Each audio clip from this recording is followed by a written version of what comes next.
3 days later, Marcus stood on the bridge of his freighter, staring out at something he'd never expected to see. The entire Vorthic Imperial fleet arranged in perfect formation around his small cargo ship. Hundreds of vessels, from massive dreadnoughts to sleek escort cruisers, all maintaining precise positions as they escorted the rust bucket toward the Vorthic homeworld.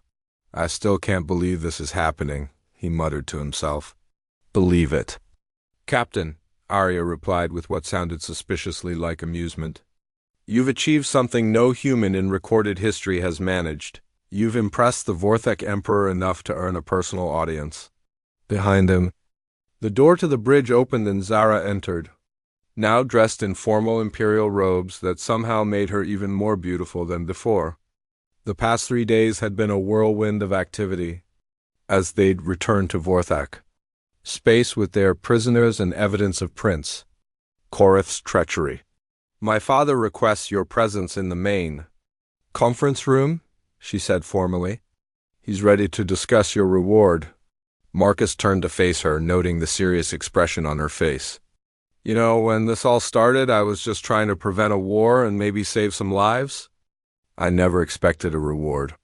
"That's exactly why you're getting one," Zara replied. "Come on, everyone's waiting." The main conference room of the Rust Bucket had been transformed. Vorthic engineers had somehow expanded the space and filled it with holographic displays and ceremonial decorations. Emperor Thander sat at the head of a table that definitely hadn't been there yesterday, flanked by his sons and several high-ranking military officials. The whole setup made Marcus feel severely underdressed in his standard cargo hauler's coveralls. "Captain Chun," the Emperor said as Marcus entered. "Please sit." Marcus took the indicated chair, acutely aware that he was probably the first human to ever attend a formal Vorthak Imperial Council meeting. The Emperor studied him for a long moment before speaking. "You have done something remarkable," Thander began. "Not just the rescue of my family, though that deed alone would earn you significant honor. You have prevented a war that would have cost millions of lives on both sides. And you have exposed a conspiracy that threatened the very foundation of our government." "Your Majesty." "I just did what needed doing," Marcus replied uncomfortably. "Yes," the Emperor said with a slight smile. "That is exactly what makes this so remarkable. You acted not for glory or profit, but because it was the right thing to do. Such motivation is rare in any species." Prince Davin, Zara's elder brother, leaned forward.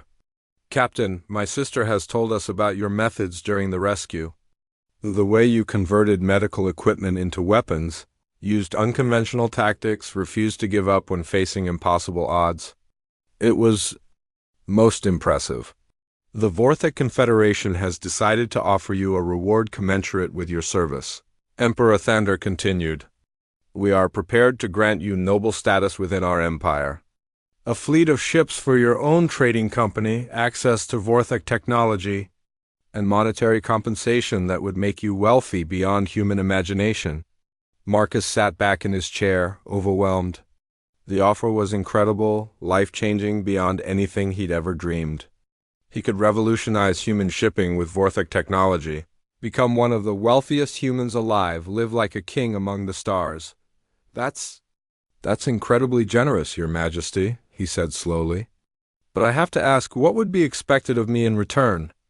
The Emperor's golden eyes sparkled with what might have been approval. "An excellent question. You would serve as an ambassador of sorts, a bridge between human and Vorthak space.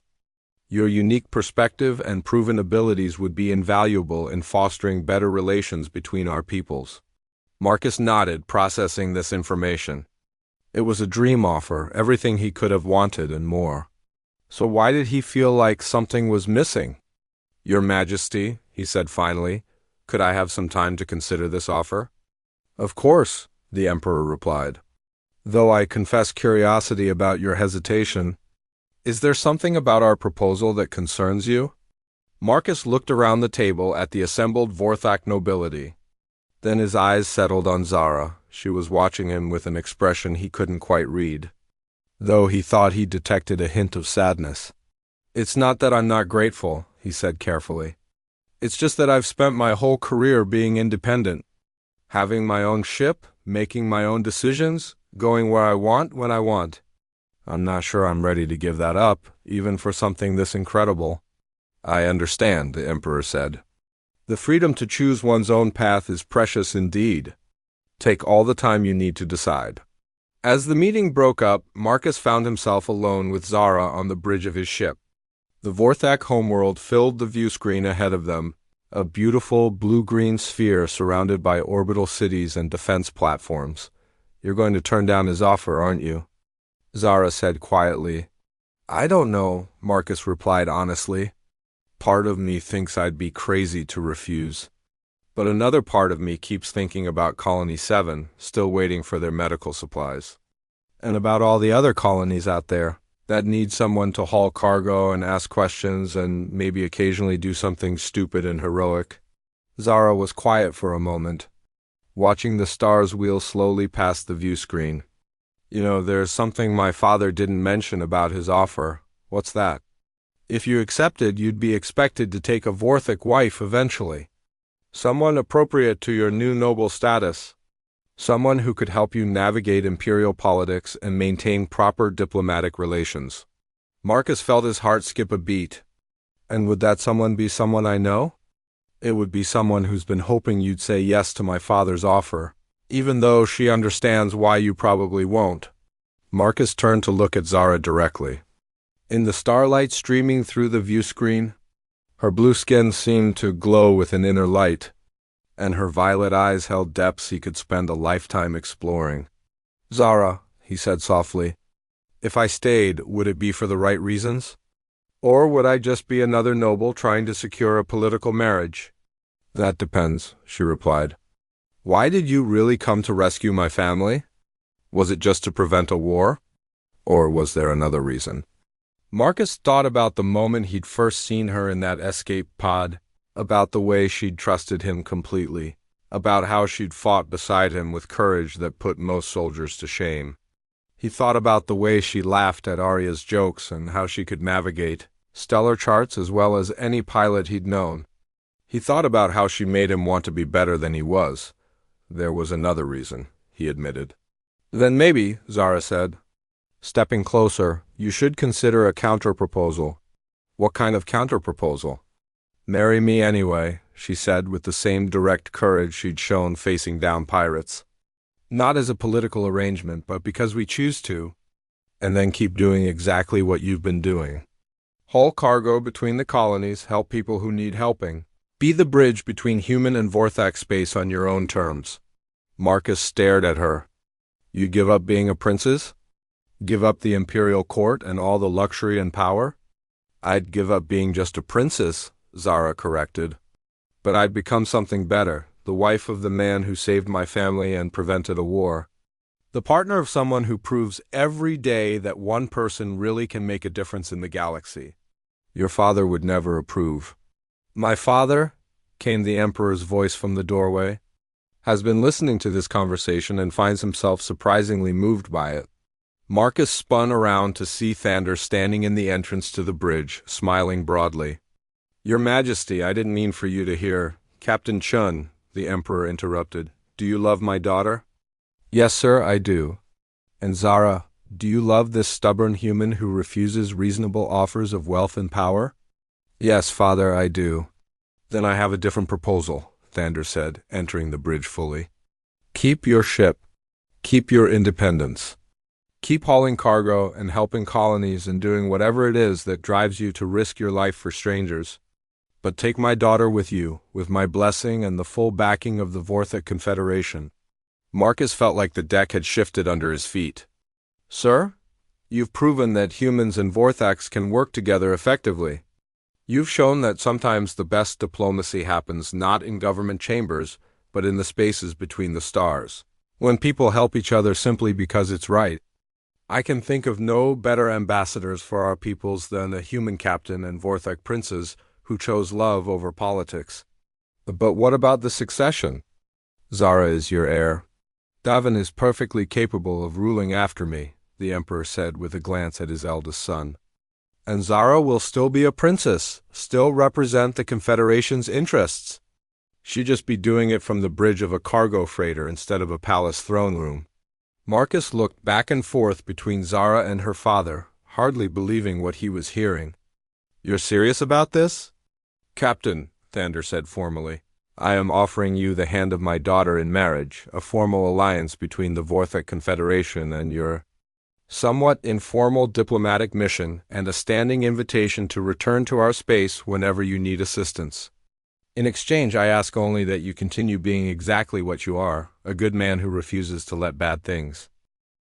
The Kellex system looked like the galaxy had taken a hammer to it. What had once been 3 moons orbiting a dead world were now millions of chunks of rock drifting in chaotic patterns around a radiation-scarred planet. Marcus piloted the rust bucket through the outer debris field with the kind of careful precision that came from 15 years of flying through places most people wouldn't dare to go.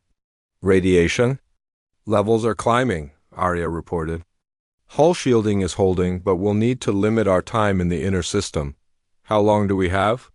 Marcus asked, adjusting their approach vector to avoid a particularly dense cluster of asteroid fragments. 4 hours maximum before we start taking serious exposure." Zara leaned over the navigation console, studying the scanner readings. Over the past 18 hours of flight, Marcus had learned that the Vorthak Princess was far more than just a pretty face. She understood starship operations better than most human pilots he'd known, and she had an intuitive grasp of tactics that impressed even Arya. "There," she said, pointing to a section of the display where several larger asteroids had formed a rough cluster. "That formation would provide excellent cover for a hidden base. The metal content in those rocks would scramble most sensor sweeps." Marcus enhanced the display and nodded. "Good eye. Arya, passive scan only. Let's see what we can pick up without announcing ourselves." The AI sensors probed carefully through the electromagnetic chaos of the shattered system. After several tense minutes, she spoke up with barely controlled excitement. "I'm detecting artificial structures embedded in the largest asteroid. Energy signatures consistent with life support systems and—" "Captain, I'm reading at least 3 Vorthak biosignatures." "My family," Zara whispered, her hands gripping the console edge so tightly her knuckles had gone pale blue. "How many ships?" Marcus asked. 2 vessels docked to the asteroid base. Both appear to be modified Korthak-class raiders, heavily armed, but designed for speed rather than sustained combat. Marcus studied the tactical display, running attack scenarios in his head. 2 ships against 1, both larger and more heavily armed than his freighter. The smart military approach would be to call for backup, coordinate with other ships, maybe siege the asteroid until the pirates gave up. But they didn't have time for smart military approaches. "Tell me about Bloodfang tactics," he said to Zara. "How do they usually operate?" "They're aggressive but not particularly disciplined," she replied. "They rely on fear and overwhelming firepower to win quickly. They don't expect resistance, and they don't adapt well when their initial plans fail. So if we hit them hard and fast, make them react instead of act, they might panic," Zara finished. "But Marcus, your ship isn't equipped for a direct assault." "Those raiders have military-grade weapons." Marcus smiled grimly. "Princess, you're thinking like a Vorthak. All elegant technology and proper military doctrine. But I'm human, and humans have a different approach to impossible odds." He began pulling up the cargo manifest and ship schematics on his display. "Arya, how much of our medical supply cargo is emergency oxygen canisters?" "Approximately 12 tons. Why ... Oh. What are you planning?" Zara asked, though her expression suggested she was beginning to understand. "Those oxygen canisters are pressurized to nearly 200 atmospheres," Marcus explained. "With a little creative modification, they make excellent improvised explosives. And since we're hauling medical supplies, we also have surgical lasers, chemical compounds, and about 50 other things that aren't supposed to be weapons, but can become weapons if you're creative enough." "That's incredibly dangerous," Zara said. "That's incredibly human," Arya corrected. Captain, shall I begin preparing modifications to our cargo? Do it. And plot an approach vector that keeps us in the asteroid field sensor shadow until the last possible moment. As Arya began repurposing medical equipment into improvised weapon systems, Marcus worked with Zara to plan their assault. The princes had detailed knowledge of Bloodfang ship designs and Vorthek technology that proved invaluable. More importantly, she understood the psychological profile of the pirates better than any human intelligence report could have provided. The base will have limited escape routes, she explained. If we can disable their ships quickly, they'll be trapped. Bloodfang pirates are raiders, not soldiers. When they can't run, they usually surrender. Then your uncle? He's not going to give up easily. Prince Korath isn't with them, Zara said with certainty. He's too important to risk himself on a pirate raid. He'll have paid them to do the job and stayed safely on his flagship in Vorthak space. 2 hours later, the rust bucket approached the pirate base like a ghost drifting through the asteroid field. Marcus had shut down all non-essential systems, running on minimal power to avoid detection. The ship's hull was now bristling with improvised weapons, medical oxygen tanks converted to explosive missiles, surgical lasers reconfigured as cutting beams, and a dozen other pieces of equipment that had no business being used in ship-to-ship combat. Distance to target, 500 kilometers, Arya whispered, her voice barely audible to avoid any chance of electronic detection. Energy signatures from the base? Marcus asked. Minimal activity. I'm reading life support for approximately 20 individuals in the asteroid facility in Skeleton. Crews aboard both raider ships. Marcus nodded. Pirates were confident by nature, especially when they thought they were safely hidden. They wouldn't be expecting trouble, which was exactly what he was counting on. Zara, you ready for this? The princess had insisted on taking the co-pilot position despite Marcus's protests. Her argument was simple. She was the only one aboard. Who could identify her family members on sensors and coordinate their rescue while he focused on the fighting? I've been ready since you pulled me from that escape pod, she replied. Arya. Execute attack pattern Delta.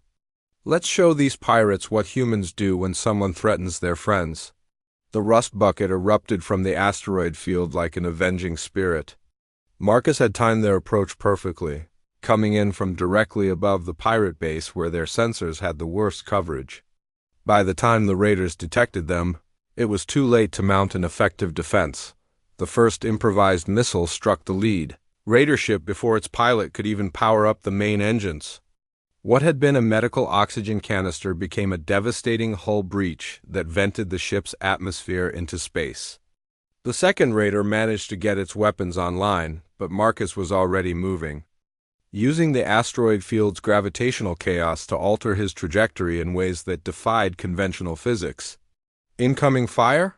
Arya announced calmly, as energy beams lanced through the space where they'd been moments before. Return fire with the surgical laser array, Marcus replied, his fingers dancing over the controls. Target their weapon systems, not their hulls. We want prisoners, not corpses. The modified medical equipment proved devastatingly effective against ships that hadn't been designed to defend against such unconventional weapons. Surgical lasers cut through armor plating with precision that military-grade weapons couldn't match, while chemical dispensers released clouds of reactive compounds that interfered with targeting systems. Within minutes, both raider ships were disabled and drifting. The asteroid base's defensive turrets tried to track the rust bucket, but Marcus was flying patterns that would have been impossible for a larger, more conventional warship. He used the debris field itself as cover, bouncing his ship's trajectory off asteroid gravitational fields in ways that made their movement completely unpredictable. Base defenses are down, Arya reported. Multiple hull breaches detected in the facility. They're losing atmosphere. Emergency life support systems? Zara asked urgently. Still functional in the central sections? Your family should be safe, but we need to move quickly. Marcus brought the rust bucket alongside the asteroid base and began the delicate process of docking with a facility that was currently venting air and debris into space. It required the kind of piloting skill that came from years of threading cargo ships through impossible spaces, but eventually they achieved a hard seal. "Atmosphere equalized," Arya announced. "You're clear for boarding." Marcus grabbed his sidearm and emergency breathing gear. "Zara, you stay here and monitor the situation. I'll get your family."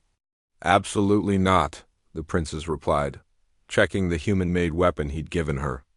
"I know the base layout from the scanner data, and I can identify my family members instantly.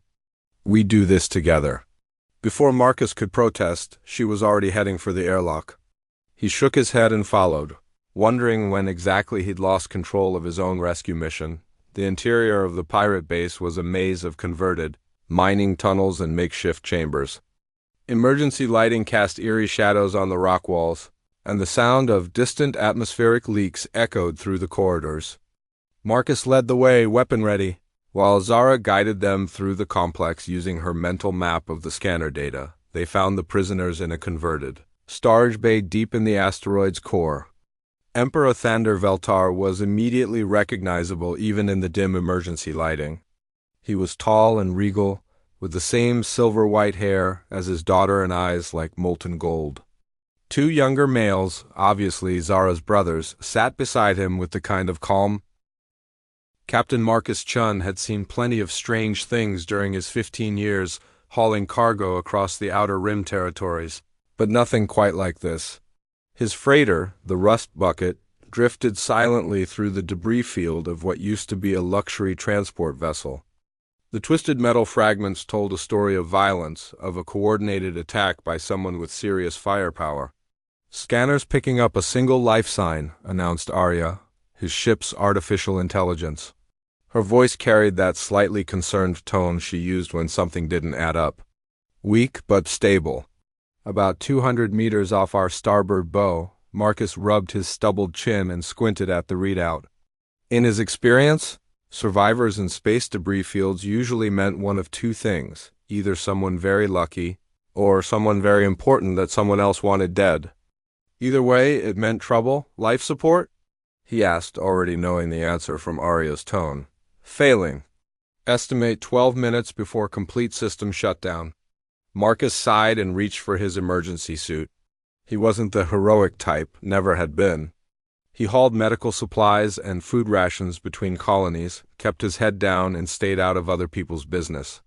But he also couldn't sleep at night knowing he'd let someone die when he could have helped. "Prep the airlock," he muttered, sealing his helmet. "And scan for any other ships in the area." "No vessels detected within sensor range," Arya reported. "Though, given the debris pattern, I estimate the attackers left approximately 4 hours ago." Marcus jetted across the void between his ship and the damaged escape pod. The small craft was definitely expensive, made from materials he couldn't even identify. Its hull bore intricate designs that seemed to shift and flow in the starlight, almost like living artwork. This wasn't some merchant vessel's lifeboat. He attached his emergency cable and began cutting through the pod's airlock. The metal parted like butter under his plasma torch, revealing an interior filled with breathable atmosphere and soft, bioluminescent lighting. And sitting in the pilot's seat, unconscious but breathing, was the most beautiful woman he'd ever seen. She was clearly not human. Her skin had a pale blue tint that seemed to glow faintly in the pod's lighting, and her hair was silver-white, falling in waves past her shoulders. She wore what looked like a formal dress made from some kind of fabric that sparkled like captured starlight. Most striking were her eyes, which fluttered open as he approached, revealing irises of deep violet. "Please," she whispered in accented but perfect standard, "you must help me." Marcus felt his heart skip a beat. Not from her beauty, though that was certainly distracting, but from the look of absolute terror in those violet eyes. This wasn't some spoiled rich girl caught in the wrong place at the wrong time.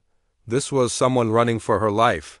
"You're safe now," he said, trying to sound more confident than he felt. "I'm going to get you out of here."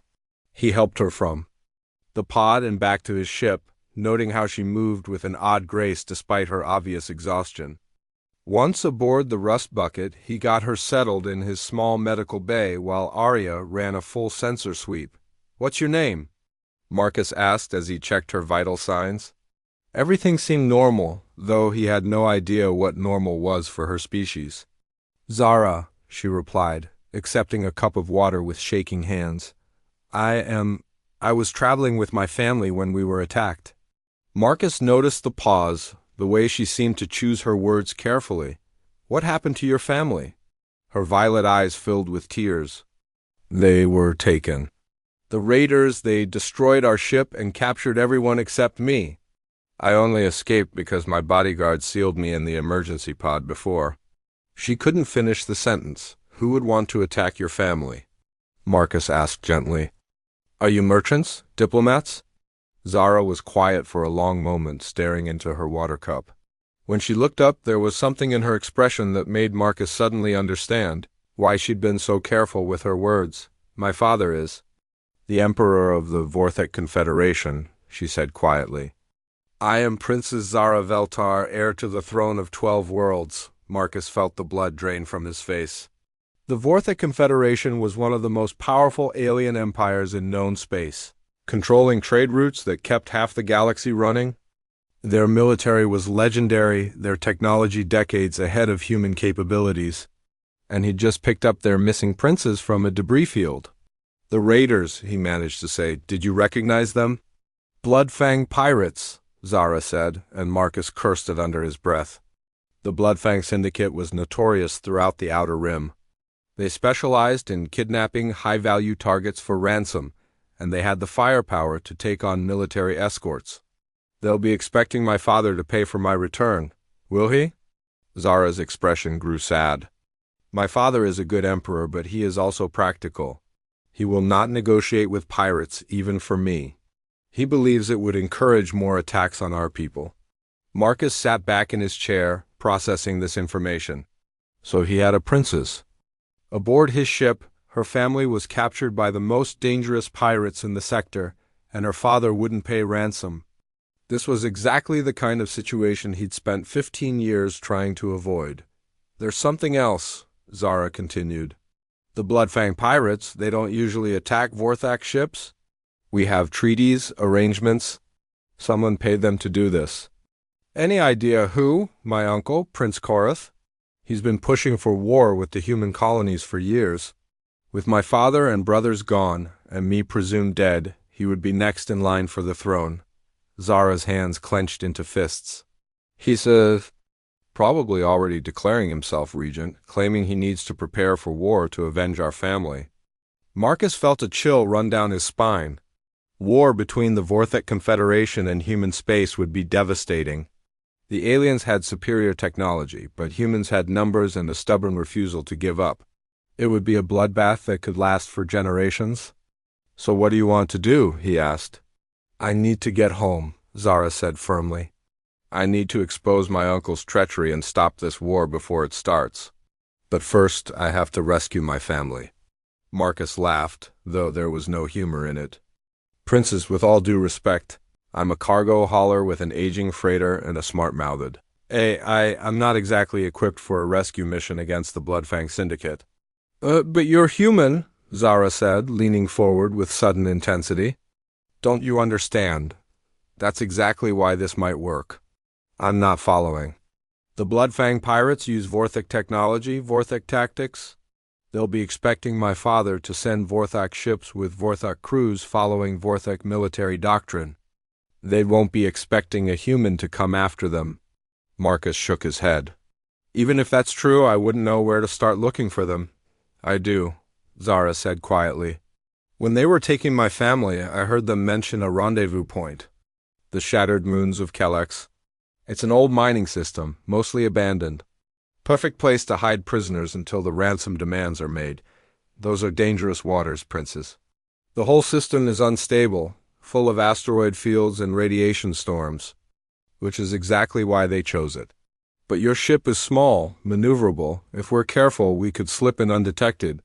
Marcus was quiet for a long time, staring at the star charts on his display. The smart thing to do would be to drop Zara off at the nearest human outpost and let the diplomats handle things. But by the time they sorted through all the red tape and political considerations, The princess's family would be dead and two civilizations would be at war. Arya, he said finally, what's our current cargo manifest? 60 tons of medical supplies bound for Colony 7, the AI replied. Delivery deadline is in 6 days. And how long to reach the Kellex system? At maximum burn, approximately 18 hours. Marcus looked at Zara, who was watching him with hope and desperation warring in her violet eyes. He thought about the thousands of people who would die in a war between humans and the Vorthek Confederation. He thought about the cargo of medical supplies that wouldn't reach Colony 7 on time. And he thought about the fact that sometimes doing the right thing meant taking a risk. Arya, plot a course for the shattered moons of Kellex, he said. And start working up tactical scenarios for a stealth approach. Captain, the AI said with what sounded suspiciously like satisfaction, I do believe you're about to do something monumentally stupid and heroic. Yeah, Marcus replied, checking his weapons locker. Wouldn't be the first time. Zara smiled for the first time since he'd found her, and Marcus felt something shift in his chest. Maybe this wasn't just about preventing a war. Maybe this was about proving that sometimes one person really could make a difference. As the rust bucket altered course toward the Kellex system, Marcus began planning what was either going to be the greatest rescue mission of his career, or the stupidest way he'd ever gotten himself killed. Either way, there was no turning back now. The shattered moons awaited, and with them the most dangerous pirates in known space. But they were about to learn something important about humans. When they set their minds to something, they didn't give up easy. And Marcus Chen had just decided to rescue a princess and save two civilizations in the process. Time would tell if human stubbornness was enough to pull off a miracle.